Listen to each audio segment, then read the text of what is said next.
Hello everybody and welcome back to another installment episode video of Get to Know Me in April. Now today we are talking about what comes to my mind when I think of autumn. Since autumn is just around the corner, well, it's technically here if you look at the date, but it's not all that cold yet for me to really be thinking of it as autumn. But when I think about autumn, it brings to mind the obvious things like leaves falling, and to us that means lots of work because we have fruit trees and our fruit trees drop their leaves when the winter comes.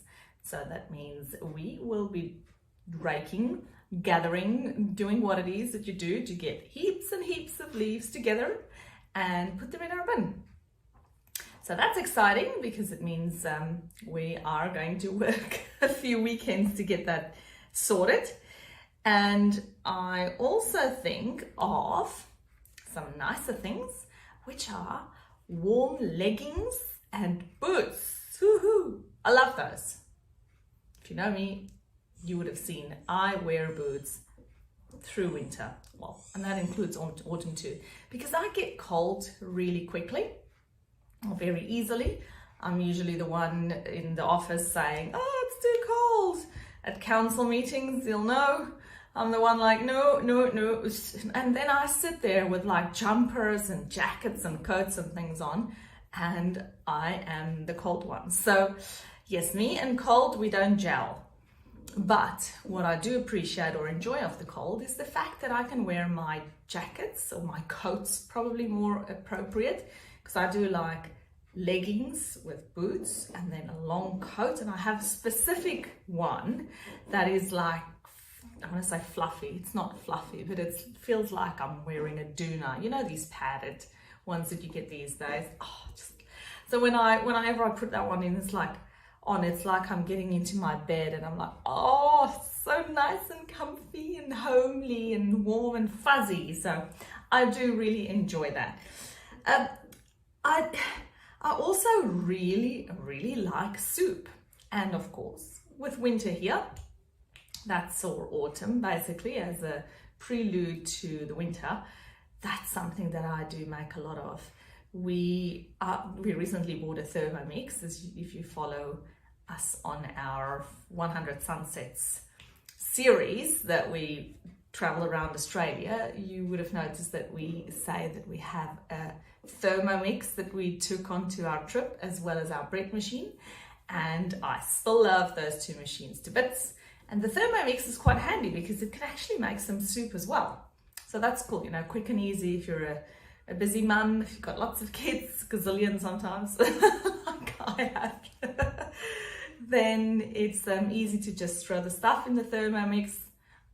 No, I'm saying Thermomix, I mean Vitamix. Oh goodness, how could I get that wrong?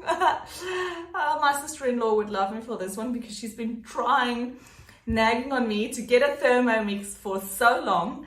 And I'm like, no, maybe later. And now I'm saying I've got a Thermomix. Oh, got it so mixed up. A Vitamix, that's the one. The one that makes the smoothies, you know, Boost Juice, where you go to grab your really lovely fruit juices or smoothies. They use Vitamixes, and so that's the one that I have as well, that Carl lovingly bought for me for my 42nd birthday last year, at the end of last year. And yes, I just love it. So if I'm not making smoothies, which is what I usually do during summer, I'm really often making soup for us in the winter. And again, as I said, the bread machine is another thing because we love making our own bread. No, I'm not one of those who stand there and knead every time or every day with the bread. I'm one of those who open the machine and I pour in the ingredients. I do actually put the ingredients in myself. I don't buy pre-made bread mixes. I think we've done and dusted that aspect of it.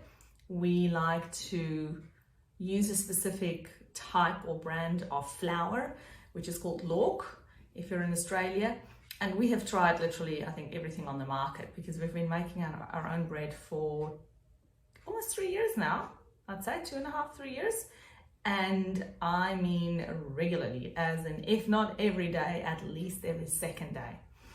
Because a big family like ours, you bake one bread, it lasts uno day. So we try and bake in some really healthy yumminess, especially for the children who don't always eat all the necessary things that you want them to eat. You know, if you've got kids, you'll know how hard it is to get kids to eat healthy stuff all the time.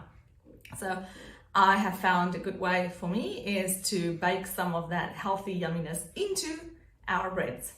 And so when the bread comes out, fluffy, beautiful, multigrain, it has got lots of pepitas in, which is the sunflower, no, not pepitas, it's the pumpkin kernels. And then I'll also add in the sunflower kernels. So lots of the pumpkin kernels and the sunflower kernels baked into our bread, which is yummy. I also add a mix of hemp seed and flaxseed flour in there, or ground flaxseed. And that goes over and above the multigrain log that we use as the base for that. The only thing that we add to that is then water and yeast. Well, about a teaspoon or so of yeast. And that goes into our bread machine every night. And in the mornings when we wake up, it's 6 or so a.m. I usually wake up with this amazing smell of freshly baked bread. You'll remember if you walk past the bakery, that smell that you get. Yeah, that's the smell that we have every morning. Now, whether that's a good or a bad thing, that's up to you to decide, because you can very easily just start picking into the bread and not stopping because it's so yummy. But I have been really trying hard not to just eat the whole bread at once when I see it in the morning. Instead, I might, when I make the boys sandwiches for school, I might just take like the sides and the ends of the bread, because I slice the whole bread immediately, well, once it's cooled down, but then I slice the whole bread from start to finish, and then I put some nice yummy butter on, butter, nut legs, we use nut legs, and that's my little treat early morning. So soup and bread comes to mind for autumn for me, and the leggings, the boots, lots of leaves to pick up. And then the negative, the downside of winter for me, the biggest thing, apart from being cold, that I can deal with, and dogs barking, the reality of publishing life, is that I struggle to keep the kids busy during winter time. We're an outdoorsy kind of family. We're sporty, we go out, we do the thing, jump around, exercise, try and be active with the kids, and that 95% of the time entails being outside. So come winter in Perth, we have the rainy season during winter.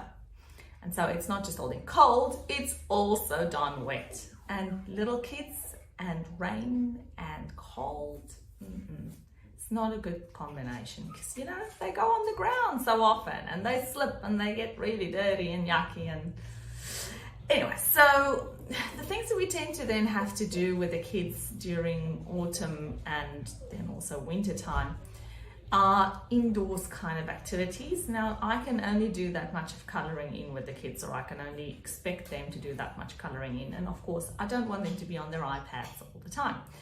So we like to try and come out. We like to do a family activity every weekend. At this point in time, one of the kids we go on a rotating basis where each child has an opportunity to choose what we do as a family activity on the weekend. And that usually entails something like going to the beach or going to a skate park or one of those things, which, as you can tell, are usually outside. But during winter, it means that we have to go to indoors kind of venues, and there are only those many indoor venues that you can do.